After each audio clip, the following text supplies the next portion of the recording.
My good friend Moral has no real understanding, and she never really will understand it, even though I keep telling her when the topic comes up how in her bag she was when she mentioned that people are sad because they're lonely. People are mad because they're lonely. That she will never truly understand how I view her in a hierarchy based on that, because she was so right. People are sad, bitter, and just angry at seeing happy people because they're lonely. If you don't know, and I'd imagine the reason you don't know is because you have a life, a job, and you necessarily don't follow celebrities like this, Taylor Swift is engaged to Travis Kelce. And we've seen so many happy people excited for their upcoming nuptials. And you know what? Congratulations for two people I have no connection to. Congratulations to them, and hopefully they live in ultimate happiness. However, there's a element to this that none of us are thinking about. An element that I don't believe any of you are possibly considering when you are congratulating two white people on their happy announcement. To Taylor Swift is a prime example of how Black women are constantly overlooked when it... Stop right there. What do my Black queens have to do with two white people getting married? What? Zero. None. Now, I just heard it, and if I sit here and I hear about how Black women are overlooked, no, they're not. Just the ones that are just loudly proclaiming that they want to be picked, but also seemingly at the same time mad and saying that other women are pick-me's. They're the ones that are not getting picked. They're the ones bitter. That's not every Black woman. I'm sorry. I've seen this game too many times, but you know what? Keep going. I interrupted you. Comes to commitment, longevity, proposals, weddings, and these men choosing us. Prior to Taylor Swift, Kelce dated Kayla, who was a Black woman, for over 6 years. Okay. And that wasn't enough time for him to realize he wanted to be with her, to build a legacy, to propose, to commit. But 2 years was enough.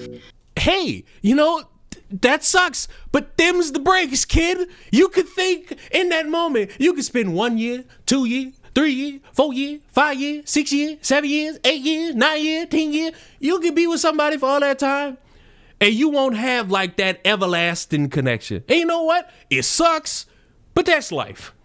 It's very sad, but that's life. You could feel as though you met your person and down the line, it don't work out. So what? Let it go. You had a moment in time that you enjoyed, and it's over. It sucks, but that's life. That's reality. Go find the person who will check off all the boxes for you, and you could marry them in a half a second. Don't do that. You can get to know them, experience things with them, go on vacations, enjoy life with them, and maybe in that moment, whether if it's 1 year in, 2 years in, you'll get it in your mind that I want to be with this person. There is nothing negative to be said about this. This is just a bitter person trying really hard to explain their bitterness and trying to tie it to every single Black woman, which I will not stand for, because there are married, happy Black women in this world. Now, somebody might argue me and say, well, maybe Taylor Swift is more his type. Maybe that may be true. But how is a girl not your type if you're with her for 6 years? Hey, man. Everybody's not aware of each other after a certain amount of time. And again, that's life. You could be with somebody for 6 years and maybe it all just doesn't work out. That's life. Maybe there was a big argument. Who knows? Who cares? Two people met, they bonded, they laughed, they loved, and it's over. Nobody beat each other. Nobody went to jail. The relationship just ended. Happy. Or well, maybe not happy, but it ended without any conflict. And the only conflict that has existed since is random motherfuckers getting on social media and trying to make controversy for no reason. They have gone their separate ways. It is over. If you ever been to a college... The only consequence is now every time I gotta watch a football game of the Chiefs, they just cut to Taylor Swift for no reason. And I feel like that is the only negative thing. College graduation and you see the graduates. Have you ever seen the young white women and how they have their rings already? 23, 24-year-old women already proposed to because there's... Well, it sounds like they met their match. Whoops. A plan. They have a plan in life that they know that they have to get married, start family, start legacy, and build up from there. When it comes to black women, they just want to make us baby mamas and leave us, and they just want to... Whoa, time. Flag on the play.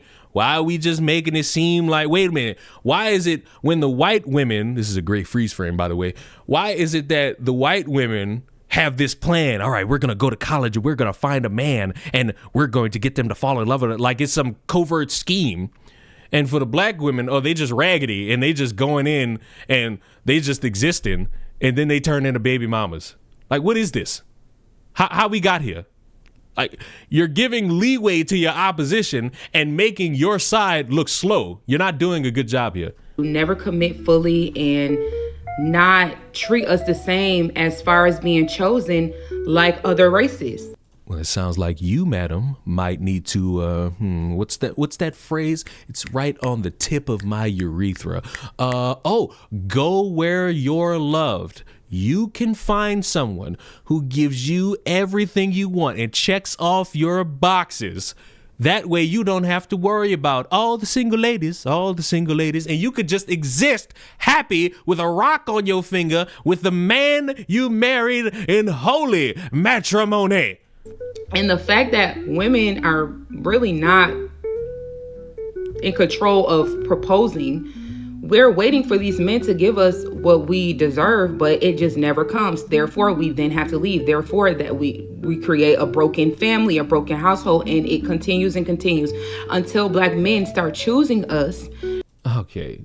Well, how do we go from, hey, we're in this position to where we're forced to leave, but now we need these same people that put us in this bind that we must leave to now choose us? What is this? What do you want? You want your cake and you want everybody to eat it too. Like, it's not going to go like that. Go where you're loved. If you are constantly seeking or engaging with individuals that you could spot from a mile away, don't necessarily have a track record that would warrant you ending up in a happy relationship, it would be best for you to avoid them. Now, this is not to say, oh, go pick the nerd, because the nerds are just as bad. They just have big weenies. But you need to sit here and drastically understand what it is you want in a relationship. Do you just want to have casual sex? Do you just want casual dates? Do you just want to explore your sexuality? Do you want to be married and happy with your partner? Do you want to be married and happy with your partner and have kids? Do you just want to have a bunch of dogs that'll sit there and eat your bones after you die and decompose because you have nobody to call to come pick up your dead body? You need to figure that out, and then you need to go seek that in another human being. And if you go on these dates, or if you're just casually talking in the text messages and the DMs, and you recognize that this is somebody you want to engage with, go chase that itch. And if you realize it's somebody you don't want to engage with, remove that itch from your body and put on the itch cream. It's just that simple. Having it be sounding as if, because it's coming across like this, there's a requirement for somebody to come get you because you don't have that power to propose to somebody, it's not going to go like that for you. It's not going to operate like that for you. It's not going to be how you want it in this world unless you're willing to understand the things that you want and are able to go get them, maybe from somebody who doesn't fit your skin criteria. Like other races choose their people, their women, until black men start choosing us. Also, this black men choosing us thing, I'm sorry to break it to anybody who wants to sing Kumbaya. There are black men and black women who get online, this is one of them, who will say something that will just divide black men and black women. Like, I'm sorry. Until y'all stop doing that, y'all really not gonna get anywhere.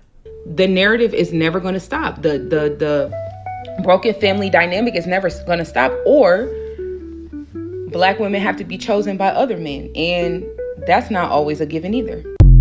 Oh, so what is it? You just die and play with your rug until you cease to exist. Here's my thing. Love will always be something that is able to be obtained. You have to recognize a few things about yourself first, because in watching this, it's a bunch of, oh, it's the responsibility of the man. Oh, the black men need to choose us. The black men need to be around us. The black men, she didn't say this. I'm lumping in other people's comments about, oh, the black men are choosing white women. How come the black men aren't choosing the black women? And then the black men are going to sit there and talk about, well, y'all don't choose us. This reason, that reason, the third reason. Go seek your love where you can find it. Y'all talk about not settling, but you're itching for somebody to settle for you. You're itching for somebody to come scoop you up off your feet when you just dragging yourself through the mud. It's not something people want to engage with. And I think it's very important for everyone to realize the key detail in this. This woman went on this colossal rant about not being chosen and how she is in this predicament of seeing that black women aren't being chosen because two white people got engaged. Bitterness is not a virtue that you should be proud of. It is something that you should be ashamed of when you are promoting it in front of a bunch of people. Go seek the happiness in which you truly want in this world. I hope you get it. I hope everyone watching gets it, because this world is full of people who like to pretend that they are so hard and ragged and you all want to be hugged. You all want to be touched with consent. So go find it, go seek it, and go enjoy the happiness that is love. And maybe, just maybe, you invite me to the wedding so that I could be a bridesmaid, because I have dreams of being that while you have dreams of being happy. Both seemingly unattainable, but it's not going to stop us from trying.